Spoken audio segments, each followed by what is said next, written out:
Hello there, you're watching Al24 News live from Algiers. Coming up next in our World News program.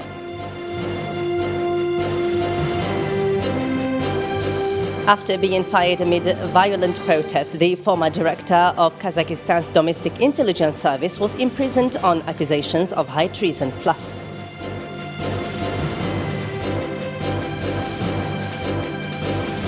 Murray was declared catastrophe hit today, Saturday, after at least 21 people froze to death in cars struck in snow amid surplus of tourist arrival in Pakistan.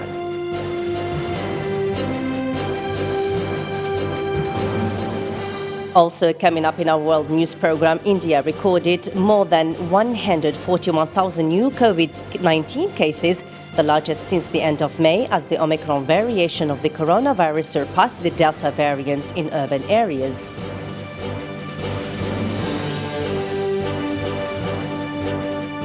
And 3 white men convicted of murdering Ahmed Arbery were sentenced on Friday to life in prison, with a judge rejecting any chance of parole for the father and son who armed themselves and initiated the deadly pursuit of the black man in February 2020.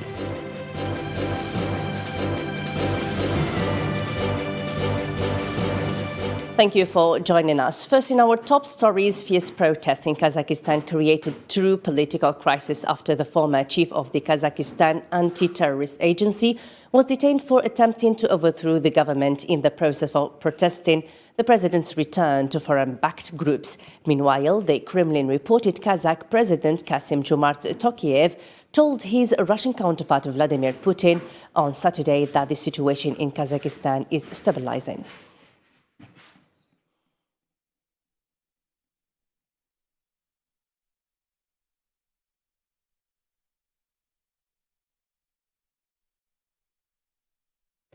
U.S. Secretary of State Antony Blinken responded to a question comparing the situation in Kazakhstan to the one in Ukraine border, with Russia saying there are very particular economic and political drivers that make the situations different. However, he warned Kazakhstan government that once Russians are in your house, sometimes it is very difficult to get them to leave. We very much value the relationship that we have with Kazakhstan. We're watching the situation with real concern. And we are encouraging everyone to find a peaceful resolution and constructive resolution.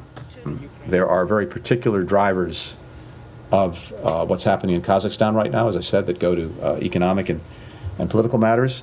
And what's happening in there is different from what's happening on Ukraine's borders. Having said that, I think one lesson of recent history is that once Russians are in your house, it's sometimes very difficult to get them to leave. And now Russia responded angrily on Saturday to a comment by U.S. Secretary of State Antony Blinken that Kazakhstan might have a hard time getting rid of Russian troops, saying he should reflect instead on U.S. military meddling around the world. Blinken on Friday challenged Russia's justification for sending forces into Kazakhstan after days of violent unrest in the Central Asian country. Murray was declared catastrophe hit on Saturday after at least 21 people froze to death in cars struck in snow amid a surplus of tourist arrival. Around 1,000 cars were struck on the hill station, while the Punjab chief minister issued instructions for rushing rescue work and providing aid to the stranded tourists. India recorded on Saturday more than 141,000 new cases of COVID-19 cases, the largest since the end of May, as the Omicron variation of the coronavirus surpassed the Delta variant in urban areas. A total of 285 additional fatalities. The total number of infections is 35.37 million.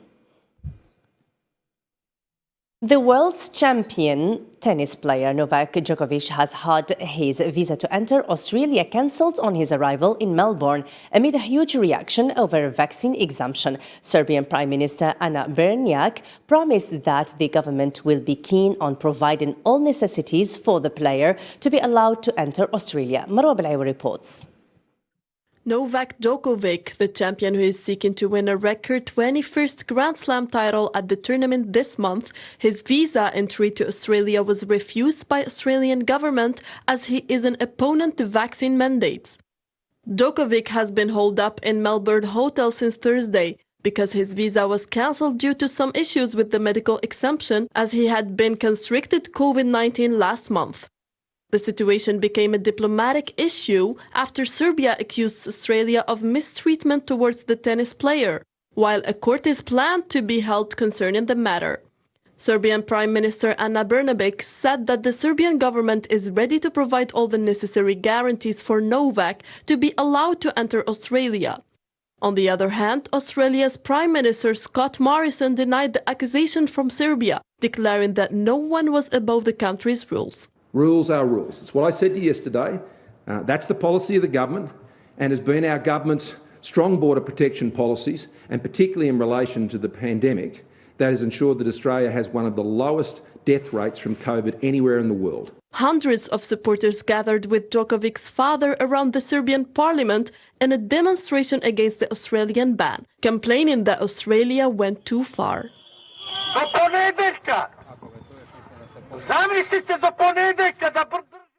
And for more news about COVID-19 around the world, let's follow this report by Nabil Khazini. In a pivotal moment for the pandemic in the United States, the U.S. Supreme Court and justices held a 4-hour meeting to discuss whether the government has the power to impose a vaccine or testing requirement on the nation's large employers. U.S. President Biden from the White House expressed his optimism to end the pandemic emergency. The new normal doesn't have to be. We have so many more tools we're developing and continuing to develop that can contain COVID and other strains of COVID. Some justices on the conservative-dominated courts signaled support for the mandate, but conservative-leaning justices questioned whether the Occupational Safety and Health Administration had the broad authority to implement the mandate without instructions from Congress. Philippines President Rodrigo Duterte has said that people who have not taken the COVID-19 vaccine will be arrested if they flout stay-at-home orders. The Philippines has reported at least 21,000 new COVID-19 infections, raising the country's positivity rate to another all-time high of 40% out of 70,000 tests conducted.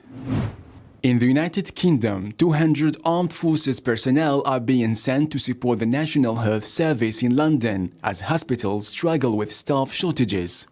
British Ministry of Defence announced that of the 200 military personnel involved, 40 are doctors who will help NHS staff look after patients.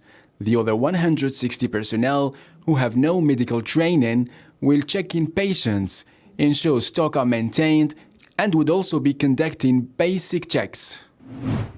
In order to contain the highly infectious Omicron strain of the coronavirus, Germany will implement stricter rules for the hospitality sector and shorten the period of COVID-19 quarantine.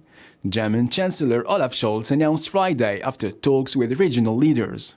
Under the tighter rules, only those who have received a booster dose can have a sit-down meal at a restaurant. Those with 2 shots or have recovered must show a negative test. However, no options are available for the unvaccinated. The 3 white men convicted of murdering Ahmaud Arbery were sentenced Friday to life in prison, with the judge rejecting any chance of parole for the father and son who armed themselves and initiated the deadly pursuit of the black men in February 2020. Zara Virginia reports. 3 white men who chased and murdered 25-year-old black jogger Ahmaud Arbery in South Georgia were sentenced to life in prison, with 2 having no chance of parole. Gregory McMichael and his son Travis McMichael were sentenced for their role in chasing Arbery with their pickups in a suburban community and killing him. As we all now know, based upon the verdict that was rendered in this court in November, Ahmaud Arbery was murdered. It's a tragedy. The son Travis McMichael fatally shot and armed Arbery. Their neighbor, William Roddy Bryan, was sentenced to life in prison, but will be eligible for parole after serving 30 years. We, the jury, find the defendant Travis McMichael guilty. We, the jury, find the defendant Greg McMichael guilty. We, the jury, find the defendant William R. Bryan guilty. During Friday's sentencing hearing, Arbery's family members called for the three killers to spend the rest of their lives behind bars as they gave emotional victim impact statements. Not only did they lynch my son in broad daylight, but they killed him while he was doing what he loved than anything. He never threatened them. He just wanted to be left alone. They were fully committed to their crimes. Let them be fully committed for the consequences. Travis McMichael, who fired at Arbery 3 times at close range, was convicted of all 9 charges. Gregory McMichael was convicted of all charges except hostile murder. Brian was convicted of 3 counts of felony murder, 1 count of aggravated assault, false imprisonment, and criminal attempt to commit a felony.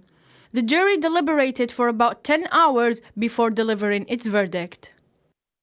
Cambodian Prime Minister Hun Sen's visit to Myanmar seeking to revive peace efforts after last year's military takeover has provoked an angry backlash among critics who say he is legitimizing the army's seizure of power. Hun Sen is the first head of government to visit Myanmar since the military takeover last February. And amid NATO rejecting Russia's security demands, Washington pledged massive consequences against Moscow even approaching bilateral security talk fails. However, US officials did not give any details about what these sanctions are going to be. Marwa Belaiwa reports. Speaking from the Department of State, U.S. Secretary of State Antony Blinken warned Russia about punitive measures if Russia engages in further aggressions, as he described. We've talked about this, in recent weeks, and not only us, the G7, the European Union, NATO, have all made clear that there would be massive consequences for further Russian aggression against Ukraine. We've talked about financial and economic measures. Certainly, NATO's defensive posture will have to strengthen even further.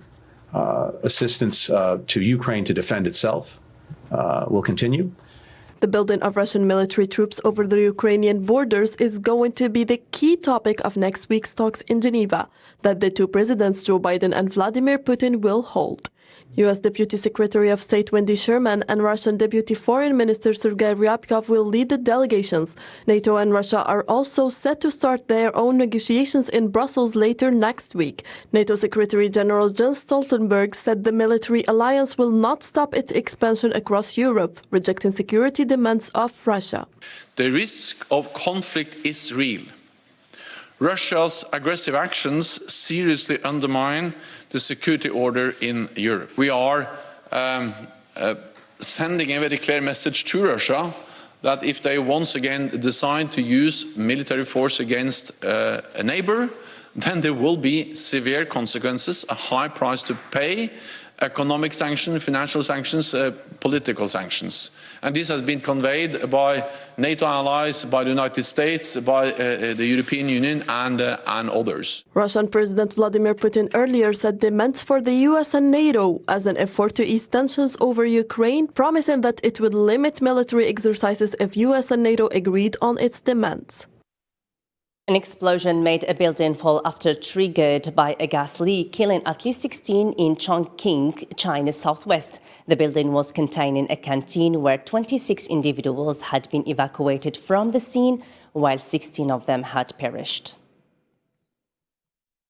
The Ethiopian government has announced the release of several of the country's most prominent political detainees, including opposition leader Jawar Mohammed and Tigray Party officials. On Friday, Prime Minister Abiy Ahmed delivered the statement appealing for the national healing as Ethiopia observed Orthodox Christmas. He named many top Tigray People's Liberation Front leaders, whose forces have been fighting government forces in northern Ethiopia since November 2020, as well as key opposition figures from Oromo and Amhara ethnic groupings. It was unclear how many of those granted amnesty had been released. It was the government's most significant action since the country's deadly Tigray war reached a new chapter in late December, when Tigray forces retreated inside their region amid a military attack in Ethiopian soldiers' vowed they would not push further. Both Jawar and Iskandar Nega, who were jailed in July 2020 following fatal protests over the execution of popular ethnic Oromo musician Hachalu Hundessa, were mentioned as those given amnesty by Ethiopia's state media, EBC. Iskandar, the leader of the Bandiras party, was released from a prison center on Friday evening. However, Tuli Bayis, a lawyer for Jawar of Oromo Federalist Congress Party and others, told the Associated Press news agency that they refused to leave the detention because the order to release them came late in the day. And according to one of their employers, 2 Haitian journalists were shot and then burned alive on the outskirts of the capital, Port-au-Prince. Amadi John Wesley and Willings Louisin had traveled to a region where competing gangs are vying for power. Since the death of President Jovenel Moïse in July, Haiti's security situation has deteriorated dramatically. China's Foreign Minister Wang Yi has announced that a special envoy for the Horn of Africa will be appointed soon. Wang made the announcement during a visit to Kenya on Thursday as the U.S. ambassador to the Horn of Africa prepares to visit Ethiopia, which has been racked by conflict for over a year. A coup in Sudan and an election standoff in Somalia have both caused setbacks in the region. The visiting Chinese senior diplomat stated that his country will establish a special envoy to oversee the Horn of Africa peace process. Wang said his government will support the people of the Horn of Africa in attaining peace while speaking in the Kenyan coastal city of Mombasa. In the region, we're partners for peace. On the regional situation and hotspots in Africa, we keep in regular contact. At the UN Security Council and other platforms, we will continue to communicate and coordinate closely. We will continue to play a larger role in promoting regional peace and stability. He says the importance of an equal footing consultation and placing the region's fate firmly in the hands of its people. He urged that countries in the region hold a meeting on the Horn of Africa's peace. China will appoint a special envoy to give the necessary support for this process. He continued, in order to debate this topic in depth, reach political consensus, and coordinate efforts. Kenya, Africa does not need lectures. Kenya, Africa needs friends willing to work with us to achieve our goals and our aspirations. China's ambitious plan to play a role in the region politics and security includes the appointment of official envoy for a war-torn region. The statement comes as Jeffrey Feltman, the United States Special Envoy for the region, prepares to visit Ethiopia in renewed effort to settle the country's strife. South Africa's ruling party, the African National Congress, is to celebrate its 110th anniversary this weekend amid deep divisions, graft allegations and broad challenges that saw it perform dismally in local government elections last year. The anniversary event, to take place in the country's northern Limpopo province on Saturday, comes days after a state-backed judicial investigation revealed how some of the party's top officials had benefited from corruption. To the Middle East now, where Egyptian authorities have released Egyptian Palestinian rights campaigner Rami Shad after forcing him to relinquish his Egyptian citizenship. According to a family statement released on Saturday, Shad is a member of several secular political groups in Egypt and a co-founder of Egypt's pro-Palestinian boycott and sanctions movement. Was released on Thursday evening and handed over to a Palestinian Authority representative in Cairo before being flown to Jordan. Approximately 3 months after the October elections, the newly elected Iraqi parliament will meet for the first time after an uncertain, chaotic election cycle, even under Iraqi circumstances. According to the agenda of the Representative Council, the first session contained only the nomination of the Speaker and 2 agents, which indicates the possibility of the Speaker's uncertain confirmation. EU's bans ink and chemicals and argues that public health will be much better served with tougher restrictions on elements in ink to avoid cancer or allergies, while artists fear that their industry may fall. Marwa Bilay reports. Tattoo artists in fears as the new pan-EU ban on thousands of chemicals used in coloring inks might affect their industry.